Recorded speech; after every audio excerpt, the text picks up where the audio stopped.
fine. Thank you. No, you're fine. Yeah. All right. Thank you. Yep. Bye-bye.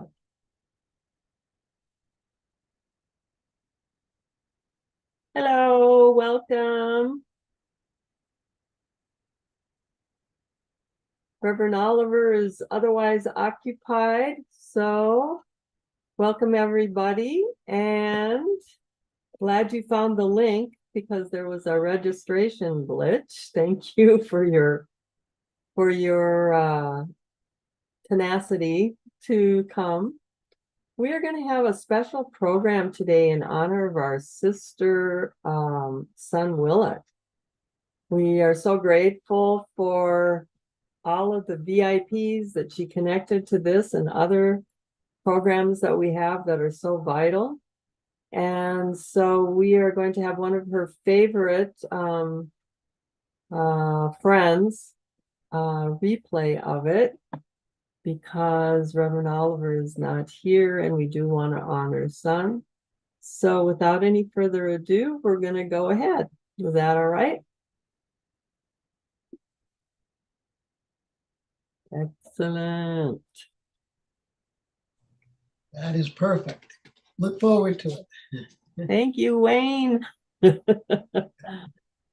All right, here we go.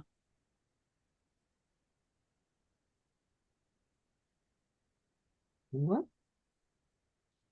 Stopping the Violence in America. We have another great guest coming on, and it's been an incredible year of wonderful people coming on to share their hopes and strengths, the ways they have been contributing to stopping the violence. Originally, the Stopping the Violence this segment started with dealing with guns, but we realized that guns are in their own right a problem, but the biggest problem is that the people who pick up the guns and why and what are the root causes of people picking up an inanimate object called a gun and harming their fellow brother, sister, their fellow man. And today we have the pleasure, always is the greatest pleasure, to have one of our law enforcement men and women to come on and share how they have contributed to the reduction of crime. But most important, that they know the avenue of reducing the reduction of crimes is their involvement and engagement with the community. And we have so many entities out there trying to divide the community, divide our society between the greater community and our law enforcement.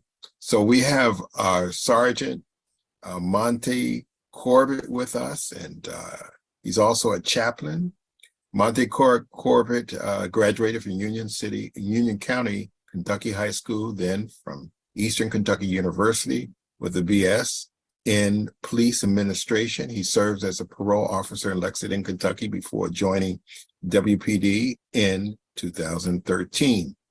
He currently has a 17 years of law enforcement service. Corbett focused on the community outreach and engagement efforts for the department. He also works with the Recovery Center, formerly ART, and the Clark County Health Department on law enforcement's assisted program, LEAP initiative, and an incarceration deflection program offering alternatives for low-level offenders in need of mental health treatments, housing, Medicare, or treatment from substance use disorders. Corbett wants the community Corbett wants the community he serves to know that police officers are what? They are normal people. We are not Superman. We are not Superman. We experience pain. We have feelings. We hurt. We are just trying to perform a service and take care of our friends and our neighbors. We have also lost families, friends to addiction, overdose, suicide, or crime. Some of us have been victims of domestic violence, abuse, and neglected in our own lives. Many of our officers in WPD have served their country in war and came back to serve their community. We work in a profession that is the thin line between order and chaos. We see the worst that humanity has to offer, so you don't have to. We leave our families to protect yours, even when some may hate us simply because we wear a badge which represents order among disorder. It represents law in the midst of lawlessness. It represents sacrifice and service. We sacrifice ourselves to serve others. Without any further ado, our dear, as a beautiful, by the way, that was very beautiful. It was poetic, so touch your heart. Thank you so much. And we have our Winchester Police Department Sergeant and Chaplain who promotes community engagement to curb crime and violence, none other than Sergeant Chaplain Monty Corbett. Welcome to our program. We look forward to hearing your hopes and strengths. Thank you, Reverend Oliver, for that introduction, and thank you to everyone who is here today to join me. I work in Winchester, Kentucky. It is a suburb of Lexington, Kentucky, about 15 minutes east of Lexington. We have a population of about 19,000 in the city, 34,000 in the county, with a size of about 9 square miles that we are responsible for. We have 35 sworn officers that work here in Winchester. I have 17 years in law enforcement service, as was mentioned previously. The last year, we have been getting engaged with what's called the Law Enforcement Assisted Programming Initiative. The acronym for that is LEAP, L-E-A-P, in conjunction with the Recovery Community Center here in Winchester, which is part of our Clark County Health Department. In that program, we're trying to do what's called a deflection instead of a diversion program, which a lot of you may be familiar with. There was a program out of Seattle called LEAD, which was a law enforcement assisted diversion. That was going to be post-conviction. That's something that happens after the individual has already been through the court procedure. What we want to do is deflect from even going into jail in the first place for a lot of our low-level offenders. And what I like to try to tell people is, in this age where you have people criticizing soft on crime, slapping you on the hand and letting you get away with something, that's not what's happening here. Individuals that still need to be incarcerated for serious offenses are still going into custody. These are for those quote unquote victimless crimes, the ones where the individuals are doing something that harms themselves, but not necessarily someone else. Our county attorney and our local judges got on board with this program very early on, and they set out 11 different charges that would be eligible for inclusion into this deflection program. And they are offenses such as public intoxication or alcohol intoxication, misdemeanor shoplifting, criminal trespass. A lot of the offenses that you would see someone with substance use disorder, mental health disorder, someone experiencing homelessness, someone that is unmedicated, these other barriers that they have that has been putting them into custody for the last 5, 10, 15 years of their life and never have been addressed. And we understand that we can't incarcerate the problem. You've probably heard that many times. You cannot keep putting somebody in jail and thinking that that's going to solve it. We have to get down to the root of the issue as to why they are going into jail. And it's not because we're being hard on an individual. We have laws on the books. We have officers that believe that you put those individuals in jail because that's our job and that's what we do. Well, we're trying to shift out of that way of thinking with our department, and a lot of agencies nationwide are starting to see, again, you can't incarcerate this problem. So what is going on with these individuals that we need to try to help them with, that we can do with a lot of our community partnerships and our agencies that are here to support us as we are there to support them. So Where did all this go wrong? Where did all this start? What's the root cause? Well, it could be many things. Now there's one thing that a sergeant of mine in my history told me, that he had over 45 years of law enforcement service. He was chief of police for 18 years before retiring and then coming back as a patrolman because he still wanted to serve his community.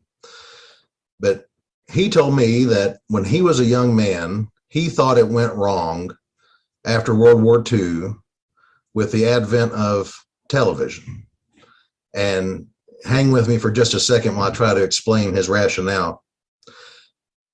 Before 1947, there's only a few thousand TVs in American homes. And then in 1952, just 5 years later, that number jumped to 12 million. And then by 1955, just another 3 years after that, half of American homes had a television set. Well, he lived through that era. He was a young man. And he said when the TV came into the home, the family left the dinner table and they sat in front of the television and they watched the program, and they stopped talking to one another. They stopped having those conversations about how was your day and what did you do and are you having problems and are you having trouble. They were still together, but they were very far apart. You see today with cell phones and social media and internet and insert whatever you want into, here's something else that's driving us away. Here's something else that we're focusing our attention on rather than what we need to be doing to try to pull people together. A lot of these inventions and initiatives were really good ideas, I'm sure, in theory, that we're going to bring people together. But what has social media, for the most part, done to individuals? Well, it's pushed people apart. It's made us bring more hatred into it.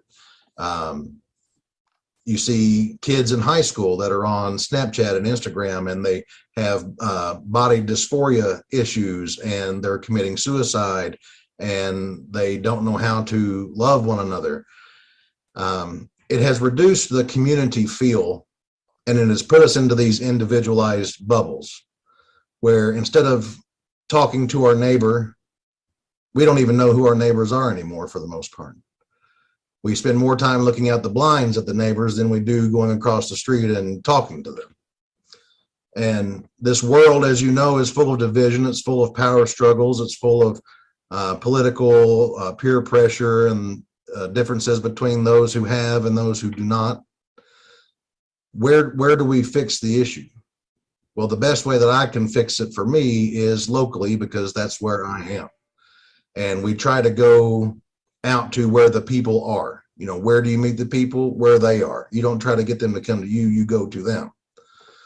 So what can I do? Well, locally, through this program, we're trying to keep these low-level offenders out of jail. We're trying to get them education. We're trying to get them skills and trades and employment. We're trying to help them with their financial literacy.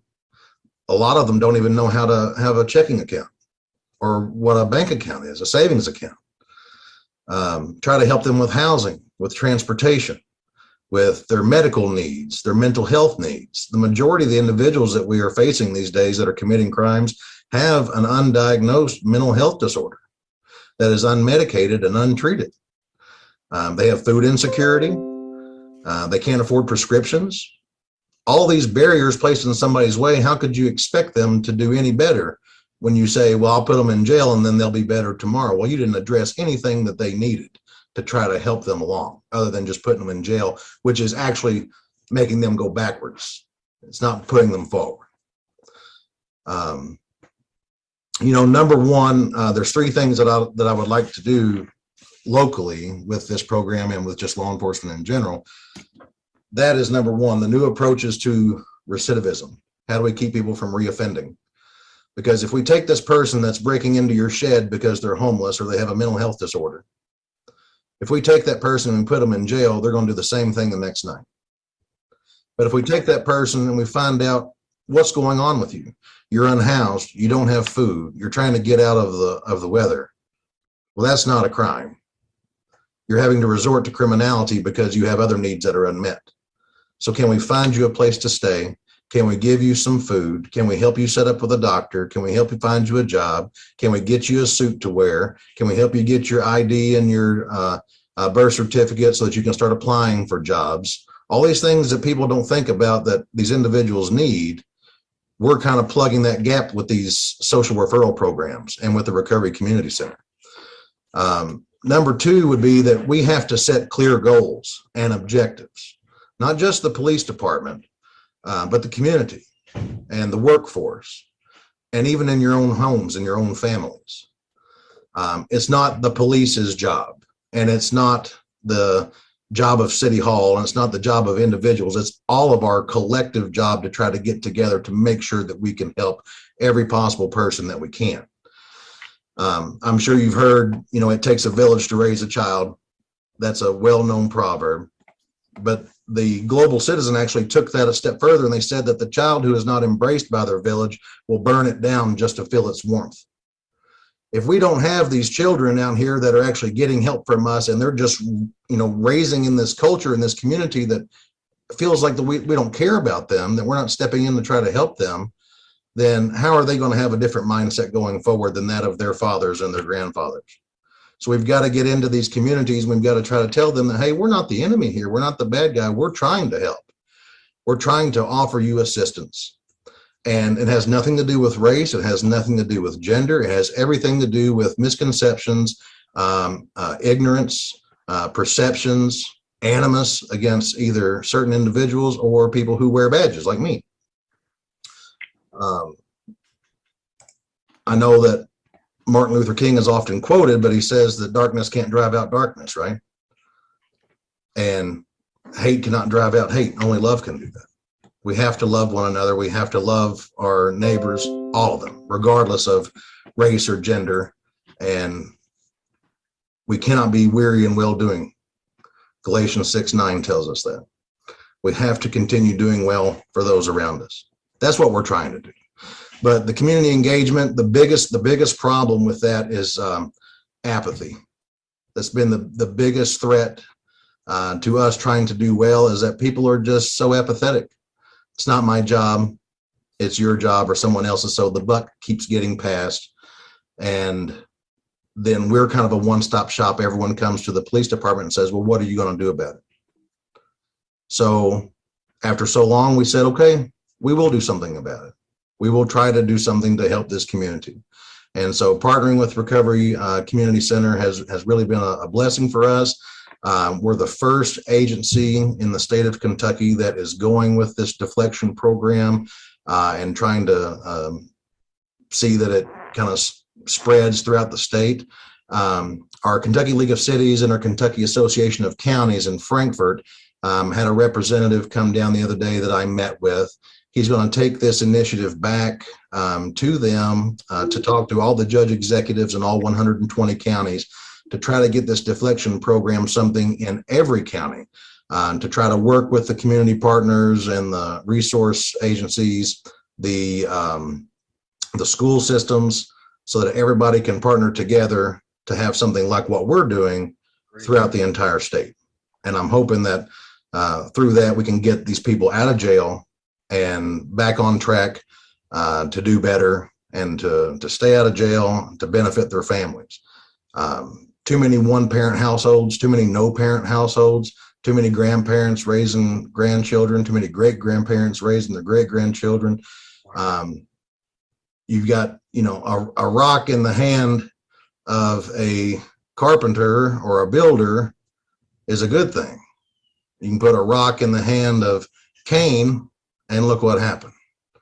So it doesn't matter the tool that's being used. It's all a matter of the person that's holding that tool.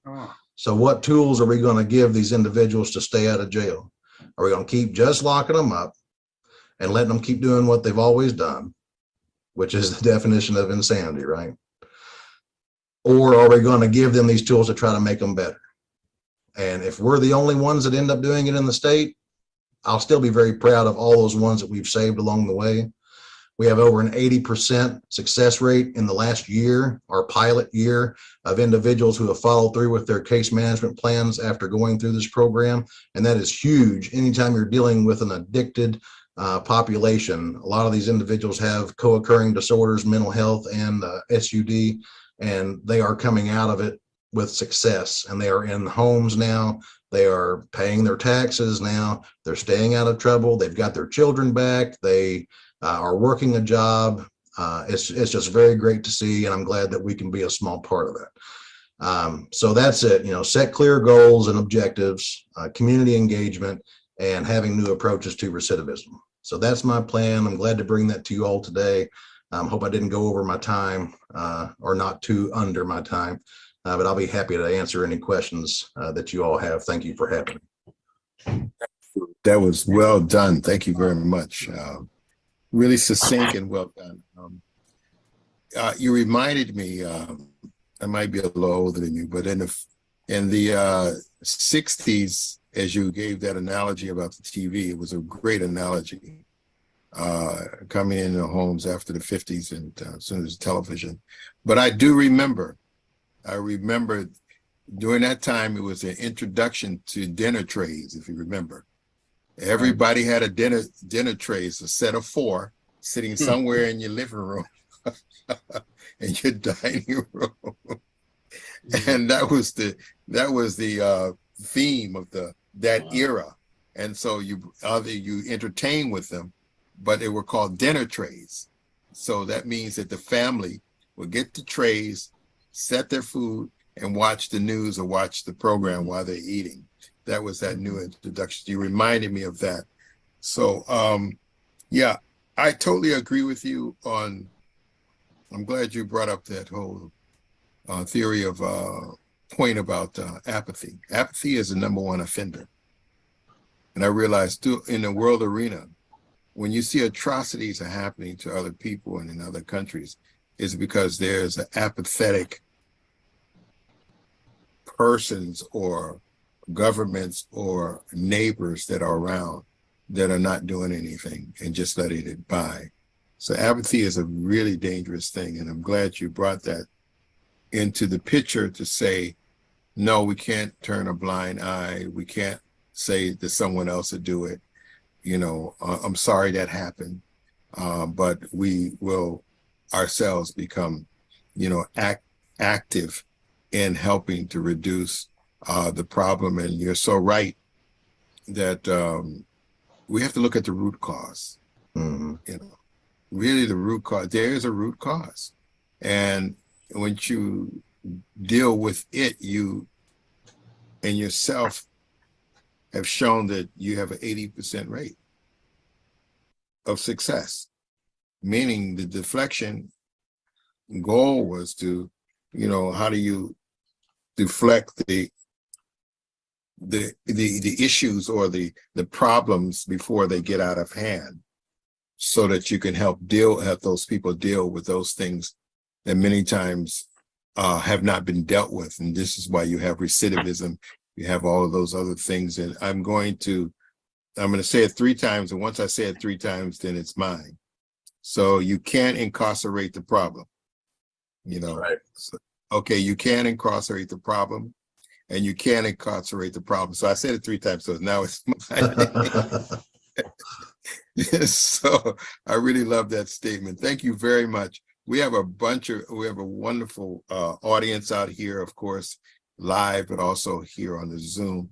With anyone to have any questions or statements to make, please welcome and come to the stage.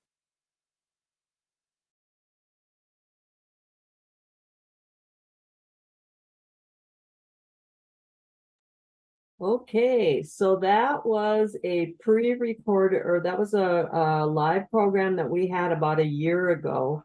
We're honoring, excuse me, I'm on, camera's off. We're honoring our sister Sun Willett. This is one of her favorite friends from the Winchester Police Department.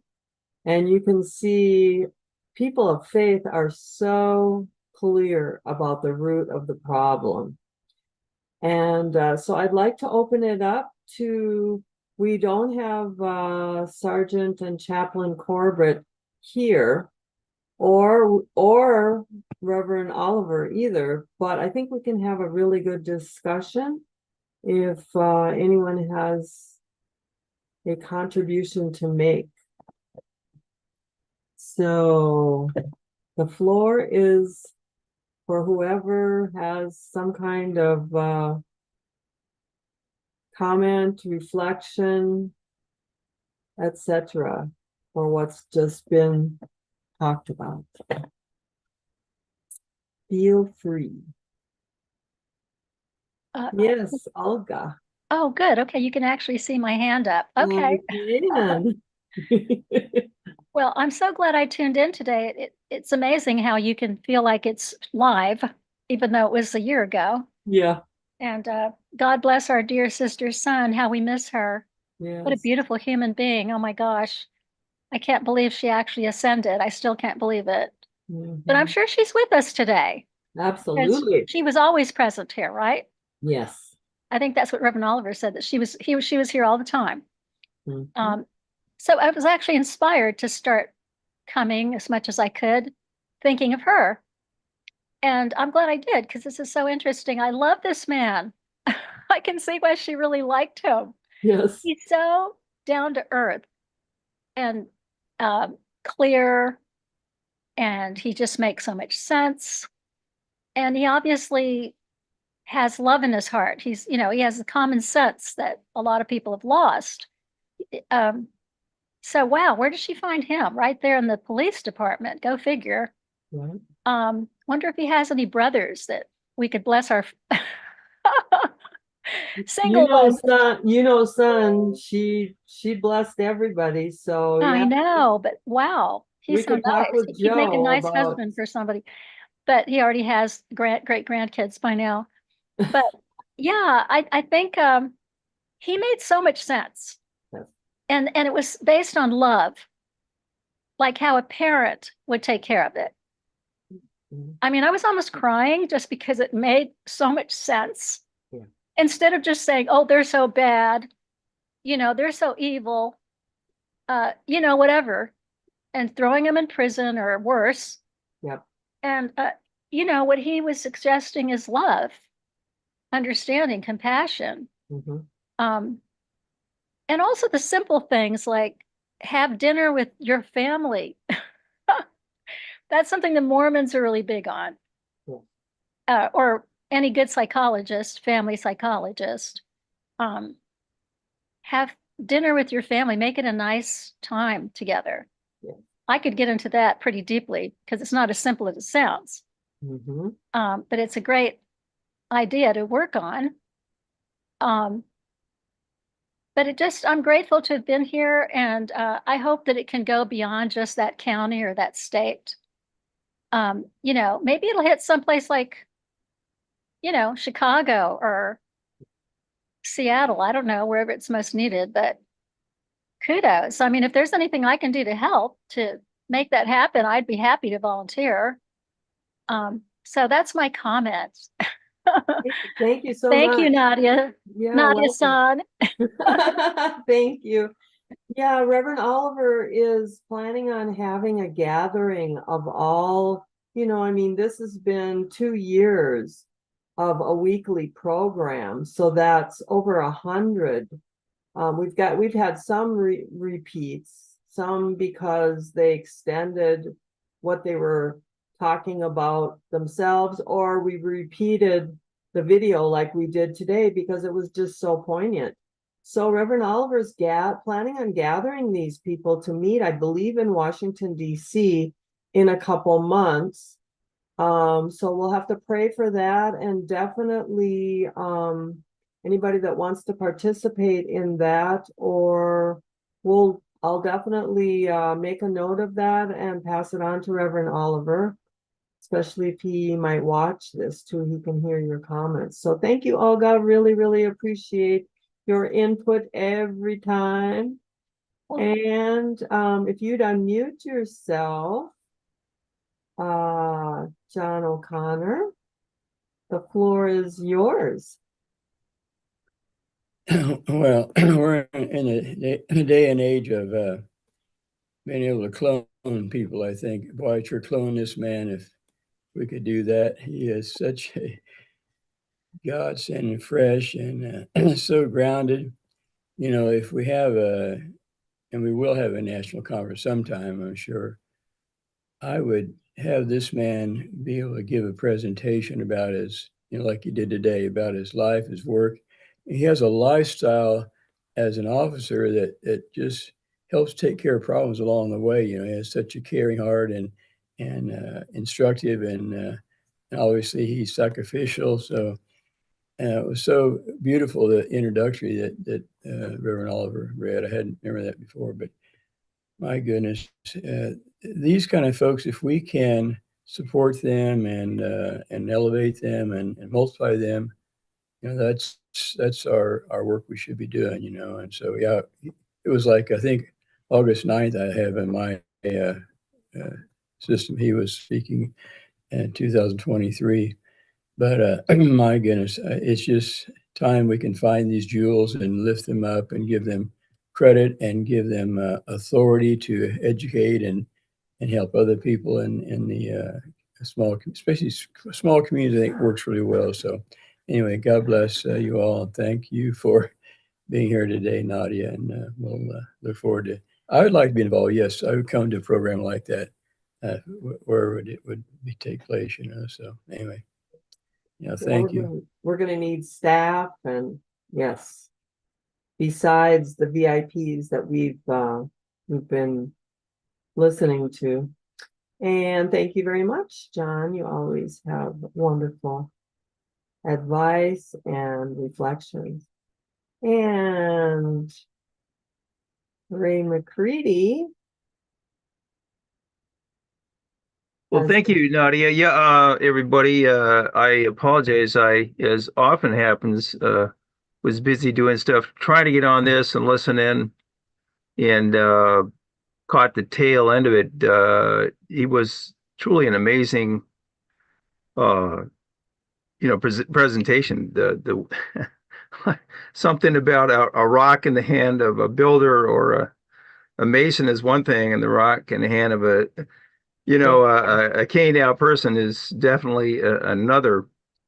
And that made me think of the whole thing during the pandemic when they were cursing out the police. And, working with the Universal Peace Federation, I found myself parroting these things, all these beautiful ideals. But on the other hand, there's a lot of these realities that just seem to defy,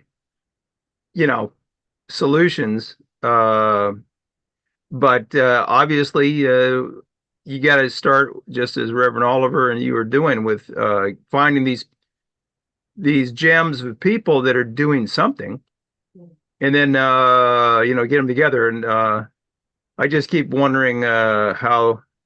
I don't know that I'm not aware that Reverend Oliver has a secretary or anything or any staff, so I kind of wonder how to pull that together. But I did notice that I'll try to keep it short. Nasser and Uli just had some program. It's an annual march. It's not their program. They had participated in this. It's not about justice, peace, and all this down in LA. And they seem to find all kinds of these people. And it just reminded me, and Nadia and everybody, that there's all these organizations trying to do stuff, but they're kind of off in their own area. And really hoping that if there's any way I can help Reverend Oliver pull something together, because he's been talking about it. If he would basically put out some kind of a background, or not a background, or kind of an outline of what he's planning to do. Okay. And people could kind of sign up, figure out how they could assist in that. Yeah. I know in Las Vegas, there's Leslie Rigney, David Reed, people that look like they might be able to contribute to that. Mm-hmm. Yeah, I'm out in Seattle. That's true. So, I confess, sometimes we feel like, man, I'm out here in the corner of this country. I'll walk far enough, I'll fall in the Pacific Ocean. And, you know, the people in DC forgot we're out here. I don't know. Oh, no. But, but there's stuff going on, but, no, I really appreciate, I still remember being in 2020 in, at the World Summit, and somehow I was on a bus because they were busing us, back to the hotel. What did they have? This really nice. It's the first time I ever been in a 4-star hotel for the American contingent, and I ended up on the bus with Reverend Zachary Oliver. Ah, Just had a nice conversation with him. I believe his daughter was there, and really touched my heart. I felt like he is such a sincere person. I feel like he represents so many good things in America, mhm. from his background, that he's able to have these kind of conversations with these kind of people that they feel, yeah, this is a reasonable guy. I can connect with this guy, and I can, and if they can then catch that vision, that can't forget that we were doing the other program trying to bless people, because I was involved in that, and suddenly they met True Mother in Las Vegas, and Dr. James came back and said, okay, we're doing a change here. We're going to stop the violence. Yep. And I thought, I guess that sounds nice. It sounds like a pretty big apple to chew. So no, I appreciate this whole program, and thank you, yeah, Son Willett. Wow. Hopefully we can continue to, yeah, work with some of the people that she and her husband, were touching. What a somebody mentioned cloning. My God, I wish you could get a machine and you could clone my mind into a Son Willett mind. I mean, just put on a helmet and and because when I would see the stuff she does, she's just walk into a fire department. How do you walk into a fire department? I've been walking into a fire department. I was doing real estate, and I was trying to talk about, but she's going in there and she ends up blessing half of the department. So Yep. that's just phenomenal, just phenomenal. Yep. All right, I've talked enough, but yeah, look forward to what can come forward, and thank you so much. Thank you, Ray. Excellent, excellent. Really Thank you, Ray. comments. I think probably John O'Connor. I don't know if you've moved yet, John, but I think he's going to be on the East Coast. And so Yeah, going to also- Virginia. Virginia. Yeah, going to move middle of July. Okay, so we've got a little bit of time before you move. So, but I'm sure that we can do things long distance to prepare for the July event that Reverend Oliver is planning on convening. And I know John has been, like he mentioned, that Sergeant Corbett was with us in August. Well, this particular, it was a partial. It was split with 2 different guests. So this one is the first one that Sergeant Corbett presented. This is the first time, and it was all him for this particular program. And that was in June 28th of 2023. So we did have a return visit from him, which we were really grateful for. And Son facilitated that. She wanted him to talk a little bit more. Yeah.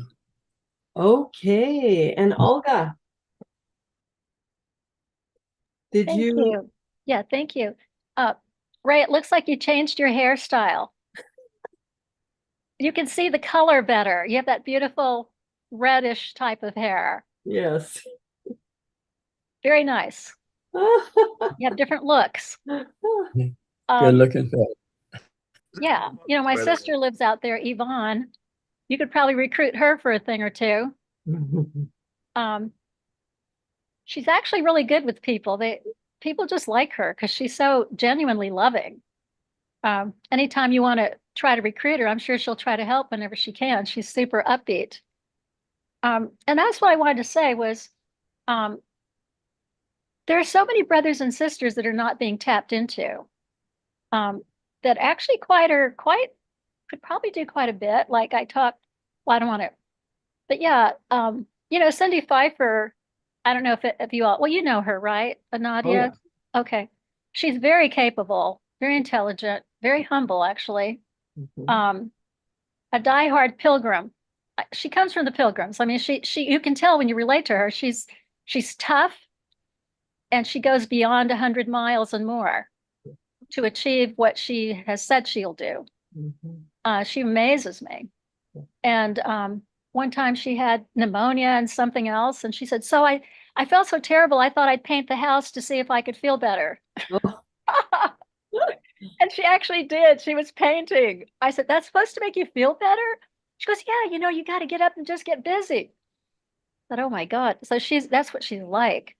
But she's very capable. I mean, even for something like this, if she knew there was a program where, we're recruiting whatever you call the top people of the police department and that kind of thing, I bet she could do that pretty quick. She's just that kind of person. She's in North or South Dakota. North, yeah. North Dakota, I get those confused, but she's very good, probably very loved out there. She's done her Chunbo Wan, so she has that behind her. Yeah. And but there's a lot of people like that out there, I think, that could be recruited Yeah. once they know that a lot of people out there don't think they're valued. They think they're not even noticed, or they're not what's the word? Acknowledged. Mhm. Like even when they show up somewhere, they're not acknowledged. Mhm. I mean, I've heard people say this to me even today. Like, well, I never feel like I'm really acknowledged or never tapped into, or, that's a shame, right? Because we have so much to do. Yeah. So I don't know. I guess Reverend Oliver and yourself are the ones that more or less lead this.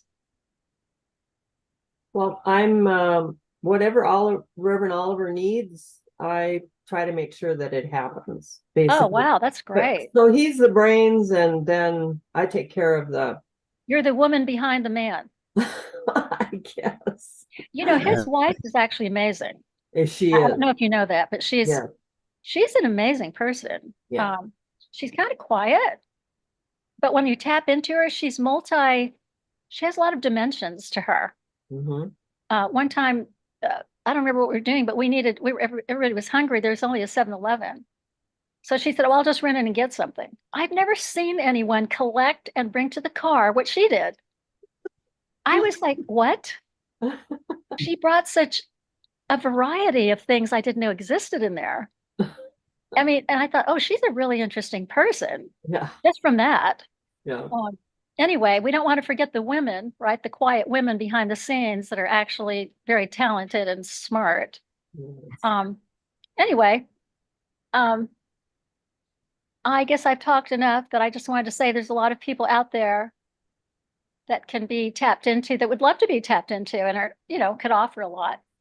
This Absolutely. Well, program has a lot of possibilities. I think Bruce Grodner was on here. I don't know if he still is. he had to leave, but yep, he was on. Yeah, we should have tapped into him because he's a New Yorker. Yep. Let's get him to say something about violence. And he has so many friends, and everybody loves that man. Yeah, and his wife is in the spirit world, just like Yeah. my husband, and I don't know Yeah. others here. Yeah. My husband was a New Yorker Mhm. from birth. And Lady Dr. Kim said he knows how to chew nails. He's from an Irish background. But yeah, I can see a lot of potential for this program. Oh, yeah. Loving the people, loving, what is it Jesus said?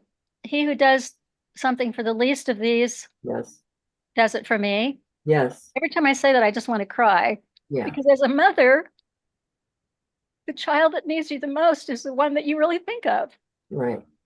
And that's what this is about. Like the way he talked about, no one even noticed that they had a mental problem or whatever. That's pretty sad that Mhm. one of our brothers and sisters, some of them might be veterans, that have PTSD or something. Mhm. So I'm in on this program. Thank you. Absolutely. Thank you so much. Really appreciate it. Yeah, and there's so many sectors of society that come on this program, from pastors to the people that do their nonprofits, to law enforcement. Last week we had somebody talking about prisons. I mean, there are so many, there are 8. I know Ray was saying he can't keep up with all the different legs of UPF, the pillars of UPF, but we have so many different sectors of people that are coming to the front here, and we have run into the most amazing, righteous people on this program. When you have 100 weeks of a program like this, it's incredible who we've met, and it's all of you all that have told us. And Reverend Oliver's wife is the one that engaged the last week's speaker on the prisons. She talked to him in church, and he came on, and now he's got several other people that would like to make their presentations. And lately we've had wonderful, wonderful character education people. I mean, 2 that I know of, their program should definitely go nationwide to be able to help us, really clean things up in our societies. So I think this is really an anointed program, and we thank everybody for their contribution, whether they're coming to make their comments or whether they're just supporting or whether they're suggesting people. I know that Chris Fox has somebody lined up for next month or the part of this month. Anyway, yeah, so Nadia, yes. I have a question. Do you know, does Reverend Oliver have a hard date set for a program, or is it still up in the air on as far as the date? For the gathering in DC? For national program of some kind. Nope, he doesn't have that set. Okay. I think he goes by the Spirit, and it's not quite in place yet with all the different things that he's doing. Sure.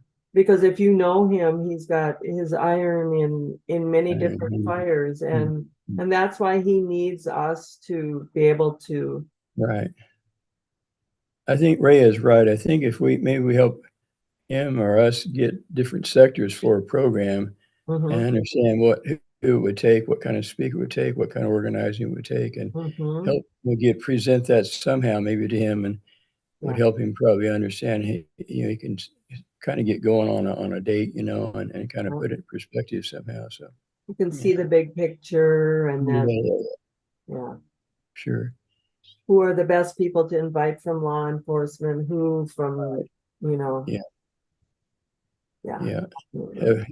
have different parts of the program presenting different aspects of the violence program. Yep. Well, I was thinking, Claudia, one more thing. Just, I wonder if we could get someone to speak. I've been trying to find someone on mental health of the law enforcement officers. If they need a lot of support. I just wonder, we have some good programs out there, how to find a good program and find someone to speak to that issue, how to address the trauma that police officers go through, in their daily, experience. Do you remember the show with Rita Pritchett from Chicago? Rita, yes. She was a police officer. I think it was one of the first ones 2 years ago. We started in May 2 years ago to do this weekly. And she has a prayer program that she has going 24/7 for police officers in Chicago, so that they don't feel alone. If they can reach out, they know that she's there, and it's well known in all the the police entities. Yes, that's great. Wow. Okay, I'll look her up. Yeah. So, and also Mrs. Jenkins, Dr. Mrs. Jenkins, Reverend Jenkins' wife, she was very instrumental in doing that. So she probably would cast the net nationwide rather than just in Chicago, as far as extending that program, because it's really appreciated by the police officers that know that it's there. Okay. Thank you. Good to hear from you, John Healy in Chicago. Oh, yes. Can you hear me? You bet. Yeah, you mentioned something quickly that Reverend Oliver was planning some kind of a July event. And I He's wrote thinking that about July. down. Yeah, I wrote that down because that's like upcoming, right? Into the next Yeah. month. So maybe that's what um, Wayne Hankins was referring to, or John O'Connor. John O'Connor, yeah. Yeah, yeah. He was talking about nailing down a date, remember? And you said no, not yet. And so, Yeah, it just depends. yeah, we'll have to see. Yep, we'll definitely let you know. And Ray is back. Oh, yeah, you rascal, you spotlighted me. I was I'm gonna say, yeah, when you get on the national call, I would just say, I know here we're focused on two things basically is Parents' Day, which we put on every year, and we usually get about 85 to 100 people. And we're in the midst, I was saying in July, that's pretty busy with Parents' Day. Yep. Because there's local ones and then there's a national one. And then in August, they're pushing for Peace Road. Some people are actually probably doing it in July if they have the bandwidth. Mm-hmm. So it seems like for the Stop the Violence, it might be good to have it in, September. yeah, September, October. Yeah. Mm-hmm. Yep. I Just agree. saying. Yeah. When there's more bandwidth, because if you can mobilize, wasn't that amazing? Tomoko Duggan did this whole Asia something Pacific conference. She organized it at the United Nations. Yes. So, I mean, that's invaluable to have somebody that knows how to organize, some level of a conference. And then if they could use the Washington Times building, which is a great resource, I think in many localities we're trying to sell the old buildings, but so like having a good venue is very important and precious. Including, we have a nice venue here, but it's actually for sale. We use it every year for Parents' Day, but they're trying to, get money to purchase a newer church building. Okay. Just saying. So, yeah, more like I think September, October, and then when people are, like you say, when the bandwidth is available. Thank you. Right. Right. Absolutely. Got somebody buzzing my buzzer, but they're just gonna have to wait. Thank you, Ray. Yes, that would be, yeah, it sounds like that's more realistic as far as a schedule. Because yeah, July and August are crazy busy. Yeah. And everybody's still, everybody else is all over the nation is still in summertime mode then too. So when the kids go back to school, that's when we buckle down and, can get more stuff done. So, yeah. We'll put that little bit of information in front of Reverend Oliver and see what he says. I'm sure he'll agree because he's got, like I said, many, many other things going. So, any final comments? We're coming to the end of our program here. We like to respect people's time, so we start on time as much as possible and end on time. We appreciate your presence and taking time away from your busy schedules. Everybody is so busy these days. So I see. Thank you very much, Andrea. Always appreciate your support. You're always here. Thank you. Wayne, we haven't heard from you. You always have something awesome to say. The last word. I get the last word. Okay. Both speaker and Gregory brought up the lack of empathy for situations where we know there's a problem and then we don't act on it. And it's really a universal problem. Yep. How to bring people into the activities that really mean a lot, and how to overcome our, the daily living issues that we all face, but to go beyond that. That's a problem that's never been solved. Mm-hmm. So it's a great content. It's something to to look for answers. I don't have the answer, but I'm sure other people have insights into it. Yes. Dungeon one. Prayer, yeah. That's where God will answer us. That's what they say. So Yeah, Very I receive it, absolutely. yeah, oh no, absolutely. Yeah. I think people have actually seen Father there. I mean, Father appeared to them. Mhm. So that's pretty amazing testimony. Yes, Mhm. absolutely. Mhm. Yeah, we need God's solutions now. We've been limping Mhm. along with our own solutions, and we really need to.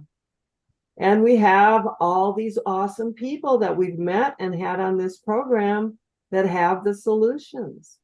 That's what we should do, is we should find the righteous people that are good at what they do. 80% Right. success rate. I mean, okay, I'll pay attention to that.